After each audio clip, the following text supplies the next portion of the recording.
Sorry to be the one to break it to you, Chad and Carol, but we all have problems. It's not just you. There are a lot of ways to solve problems, right? You can, if you're in your regular life, your personal life, you can talk to a friend. You can reach out to someone and get an opinion and feedback. And if you're a business owner and you face problems in your business, probably the way you solve it is you go out and sell. You get out there and you start shaking hands and kissing babies like you were a politician running for office. And the problem with that is the depth and level of problems that you're in is in direct proportion to suddenly how much you start to sell, how you start to dig your way out of the hole that you're in. And that's the curse of being a small home or solopreneur business owner. We don't sell ourselves until we actually need the work, because we are too busy doing the work. We don't have time to sell ourselves. And when we have time to sell ourselves is when we don't have any work. And it's a fucking crazy hamster wheel, and it's gotta stop. We need a better solution. And it's understandable, right? Because we don't have a team. We're on our own. We have nobody to help us. You gotta run the business. You gotta find the work. You gotta do the work. You gotta collect and pay for the work. You gotta get, there's so much to do. Now, selling and marketing can be its own personal level of hell, right? Like, we all know that. You're a small business owner, you're a home business owner, you know that marketing and sales is just, it's hell. It's hell. It can be hell. It can be hell, I should say, but it doesn't have to be. And there's a lot of work that goes on, and the clock is ticking. So you decide, I need to get out there and sell. I need to get out there and promote myself. What is the easiest path of resistance? What do I think will give me the quickest and fastest return on my investment? And how can I grow my business as quickly and easily as possible? And almost every time it comes back to networking. All right, we bop out, we start doing networking. And sure, it's an option, and it is a freaking great option. It's one of my favorite ones. But the problem is, it's not plug and play. You can't just pay and expect to reap rewards. There's still a lot of work that needs to be done. All right, let's talk about it a little bit more. Let's get into it after this.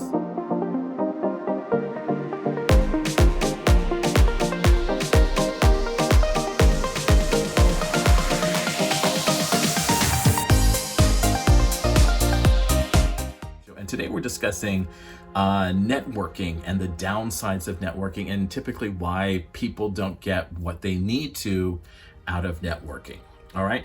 And the thing is, I'm a huge proponent of networking. I love networking groups. I'm not a huge fan on networking events because I can tend to be a little bit of a wallflower and a little bit on the shy side. I know that's hard to believe, but yeah, I can be.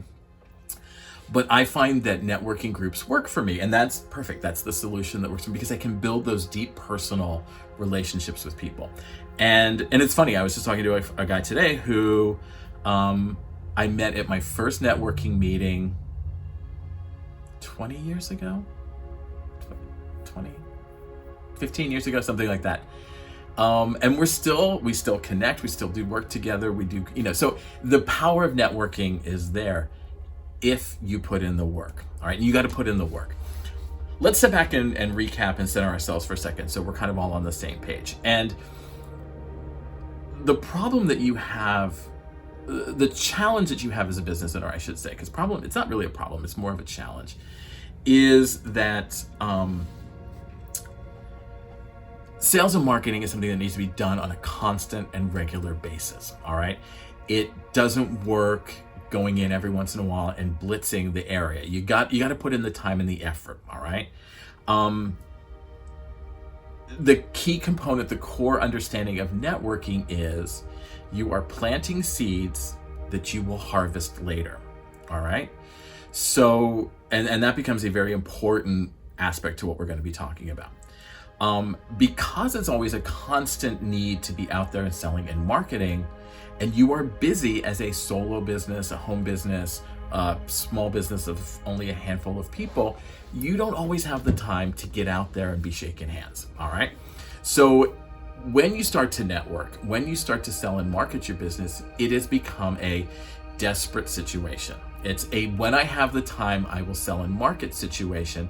And let's be honest, when have you ever had the fucking time? None of us has a bunch of, let me spend 2 weeks, And again, it can't be I'm going to spend a whole week marketing and selling.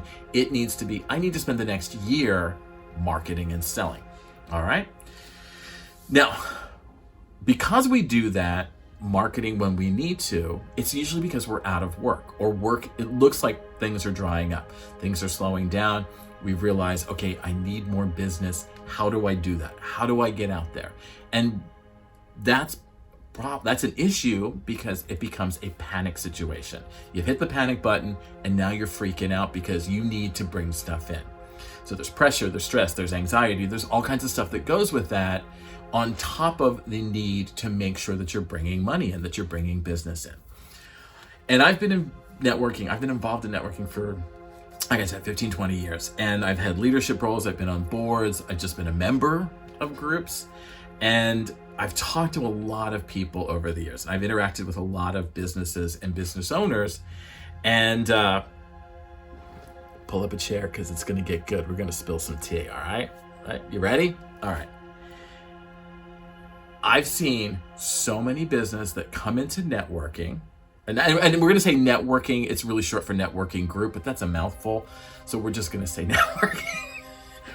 They pay the fees, and that's it.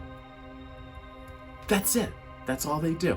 They show up, they pay the fee, and they think that everything is supposed to flow from that. They've turned on the faucet, so now the money and the rain is going to come down. We're going to make it rain because I paid you money.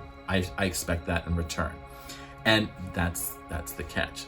I expect it in return.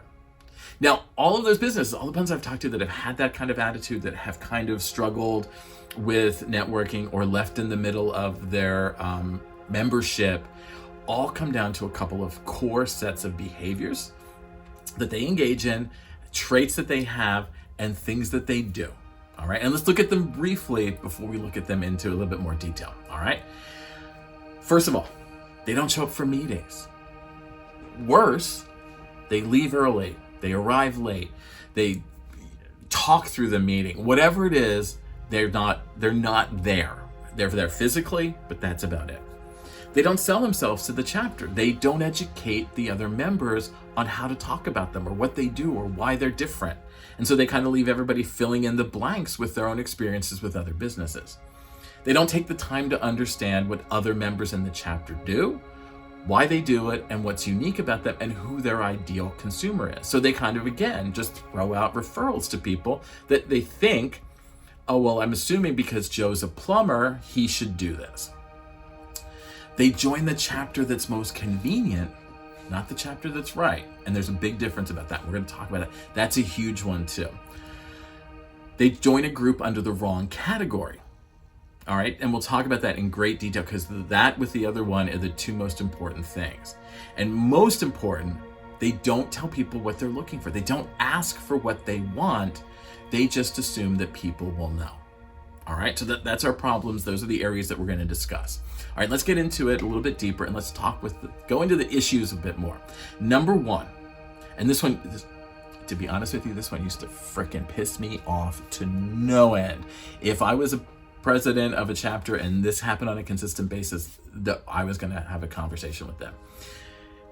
You pay your money, you don't show up for meetings, you show up sporadically, maybe once a month, you show up late, you leave early, whatever it is, all right? Hate to break it to you, Mike, but the world doesn't revolve around you, all right? I don't care how busy you are in your business. And when you come in and complain to everybody in the chapter, I need to leave early because I'm really busy, you are telling us that we are not as busy as you are. And you know what, Mike? We all are. We are all as busy, maybe even more busy than you are. But we have blocked out the time once a week for an hour to sit down and have a meeting with other people who can help us grow our business. If you can't even do the minimum of show up on time, show up, or stay for the entire meeting, why should I give you any business? Why should I help you out? Because you are certainly showing me that you're not interested in our chapter, in our group, on our members, all right? Number two is they don't educate the chapters on what they do. They don't tell them what they do. And if you don't teach me what to say about you, if you don't teach me how to talk about you, if you don't teach me about what's so special about you, Connie, I can't go out and tell other people. If you leave huge holes in your description, like, I'm a realtor. Okay, give me a little bit more detail. That doesn't help me. Are you a commercial realtor? Are you a residential realtor? Do you deal with, what level of housing do you, are you multi-million? Are you tell me some details, all right? Because if I don't have the details in order to sell you, I can't keep an eye out for other people that might be interested in your business. I can't refer clients to you that I think would be good for your business. And when I talk about your business, I'm going to fill it in with assumptions and expectations from other businesses that I've worked in. Businesses that aren't your business, businesses that don't reflect what you do and how you do it. So that's one of the reasons you get bad referrals. Number 3, they don't ask for what they want. They assume that the chapter members will want. And this one just gets under my skin a lot. And it happens because you left a lot unsaid, Carol. You didn't tell us anything. And one of the prime examples was I was in a chapter, and it was a very small chapter, and a woman sold a product. I don't remember what it was. I think it was like jewelry or something like that. And her bread and butter, the way she grew her business was having these home parties. All right, you come to a party, I will sell you jewelry. That's really where she made her money. But she didn't tell anybody that.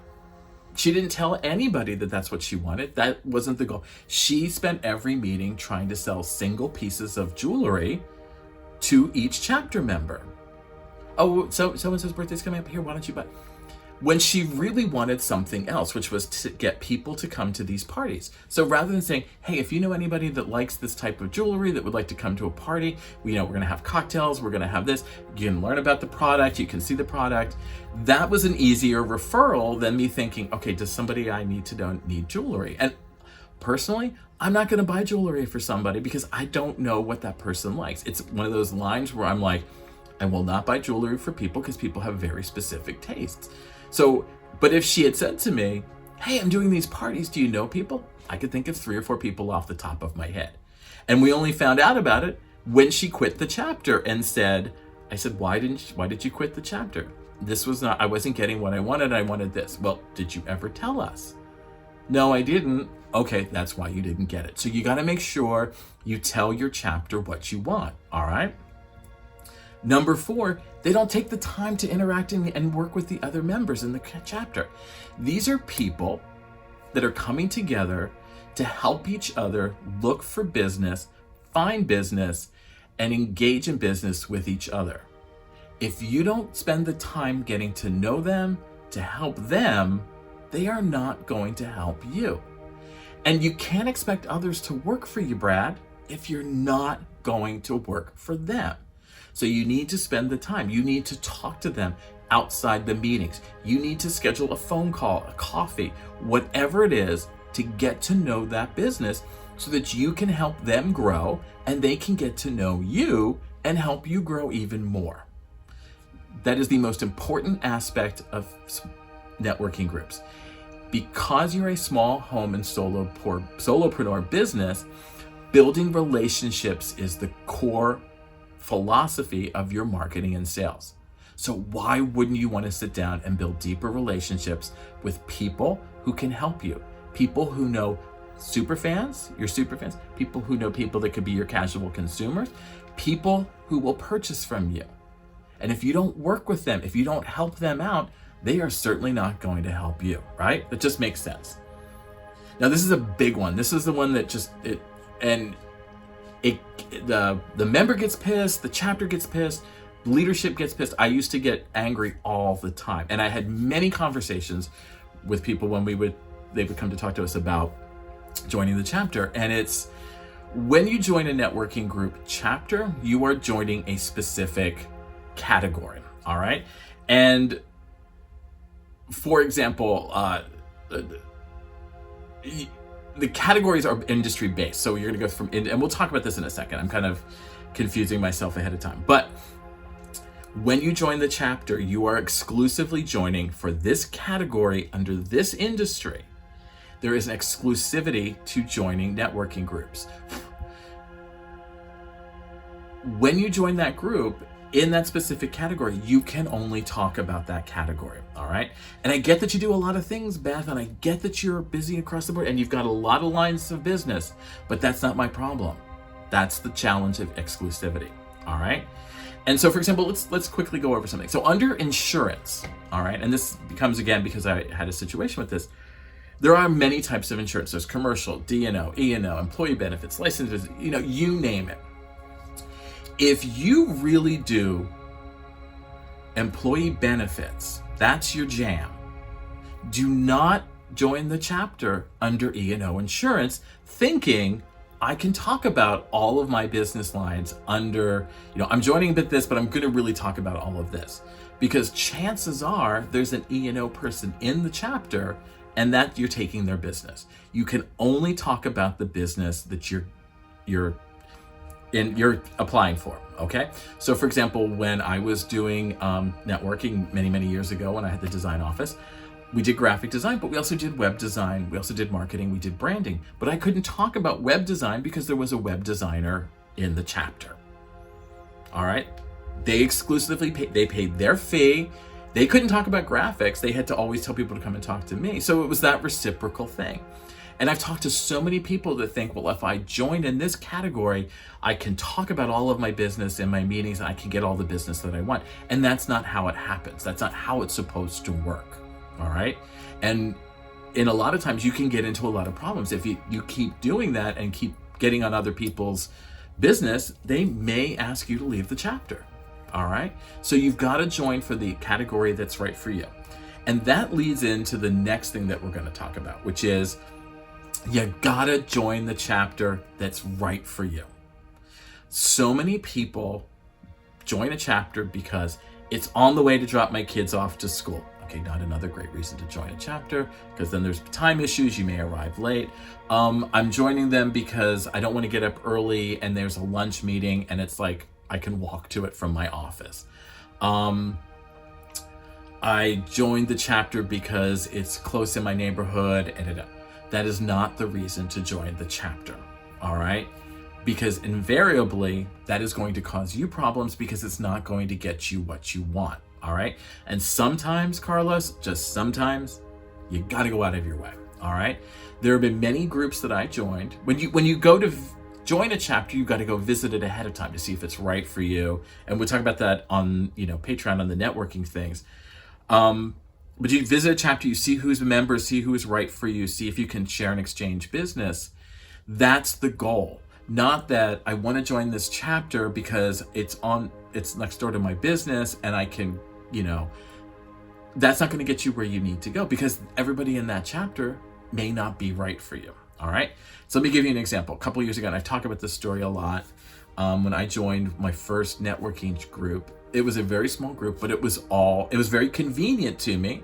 It was literally right around the corner, but it was financial planners, corporate lawyers, high-end executive type of people who would show up to the meetings in suits and ties, and here comes little old me in t-shirt and jeans because I'm a designer. All right, it was close, but it was not the chapter for me because I couldn't give them business, they couldn't give me business, and I ended up throwing money down the toilet because that didn't help me in any way, shape, or form. All right. Now, when these businesses engage in these behaviors, one of them or all of them, 9 times out of 10, it's all of them, they don't get what they want and they get pissed at the group. But what you need to think about is, why should I trust you when you're showing me who you are through all of these behaviors and actions? Why should I trust you with my super fans, my good consumers, my friends, my family, people that like and trust me? I am putting my reputation on the line to tell them to come and work with you. And if you can't put in the minimum amount of showing up and doing the basics, why should I send them? And I have yet to figure out I've yet to find anybody that can give me a valid reason why I showed when they've engaged in those behaviors. And so, yes, networking can solve so many of your problems. They can solve so many of your problems, but you need to do the work. You can't expect something from nothing. You can't expect people to do the work for you if you are unwilling to do it. Now, any sales and marketing is going to require time and effort. It's going to require work. And you need to treat networking like it's any other sales and marketing effort. And the beautiful thing about a networking group is it's every week, same bat time, same bat channel. You could block out the time. So if you're going to, arriving late is one thing, especially in LA.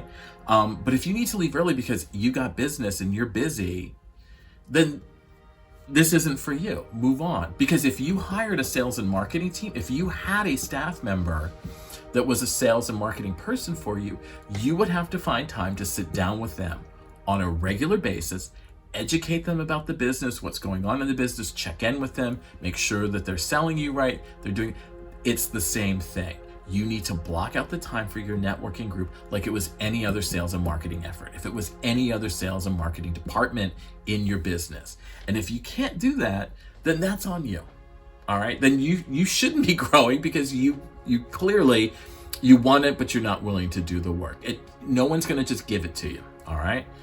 All right, so let's bring it all home because I'm kind of on a tangent here, shall we? And again, I love networking groups. I think they're the most amazing thing in the world when they're done right and with the right group. And I have built so many long-lasting personal and business relationships with people. But I did the work to get there. I showed up on time. I kept my 30-second commercial tight and fresh. I attended every meeting. I took leadership roles. I participated when I can. I put in the extra time. And in return, I reaped what I had sown. I had planted a bunch of seeds, and they continually are growing for me. All right. Networking also isn't about speaking to the person in front of me. I am not trying to sell you chapter member A. I am trying to teach you how to talk about me, my business, my products, my services to the people that you know, who now, after I've told you who my ideal consumer is, you will look for and find in your consumer base.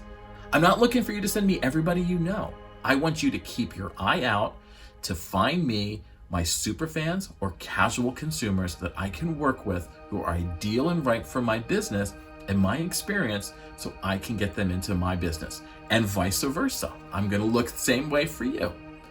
And so if you look at networking from that perspective, from all of those different ways, then it kind of makes sense. You'll never go wrong. You will get the rewards and the returns that you want because you are actually participating in the group. You are giving them something to help you with and help you grow. All right? So that's it. That's basically the downsides of marketing or networking, is because people just don't put the work in. They assume, well, I've paid my money, so I should be just handed something. Okay, so let's bring it home, shall we? Kind of getting off on a little tangent here, but hey, that's me.